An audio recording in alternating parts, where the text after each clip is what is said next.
2টি ক্যাটাগরিতে 120 জন লোক নিয়োগ দেবে যমুনা গ্রুপ। পদের নাম সিকিউরিটি সুপারভাইজার। পদের সংখ্যা 20 জন। শিক্ষাগত যোগ্যতা ও অভিজ্ঞতা: ন্যূনতম এইচএসসি অথবা এইচএসসি পাস। বয়স 35 থেকে 45 বছর পর্যন্ত। অবসরপ্রাপ্ত সার্জেন্টদের অগ্রাধিকার দেওয়া হবে। Security guard. পদের সংখ্যা 100 জন। শিক্ষাগত যোগ্যতা ও অভিজ্ঞতা: ন্যূনতম অষ্টম শ্রেণী অথবা এইচএসসি পাস। ন্যূনতম উচ্চতা 5 ফুট 7 ইঞ্চি। বয়স 18 থেকে 30 বছর পর্যন্ত।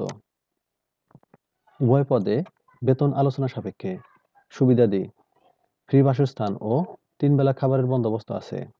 আগ্রহী প্রার্থীদেরকে পূর্ণ জীবন বৃত্তান্ত, শিক্ষাগত যোগ্যতা, জাতীয় পরিচয়পত্র বা এনআইডি ও চেয়ারম্যান সনদপত্র, 3 কপি ছবিসহ আবেদনপত্র আগামী 8/1/2025 ইং থেকে 20/1/2025 ইং তারিখ, প্রত্যহ বুধবার ব্যতীত সকাল 10 ঘটিকা হতে বিকাল 5 ঘটিকার মধ্যে সরাসরি নিম্ন ঠিকানায় উপস্থিত হওয়ার জন্য অনুরোধ করা হলো। GM security, Jamuna Future Park, ক 244, কুড়িল, প্রগতি সরণি, বারিধারা, ঢাকা 1229। সূত্র: দৈনিক যুগান্তর, 8 জানুয়ারি 2025। ধন্যবাদ সবাইকে।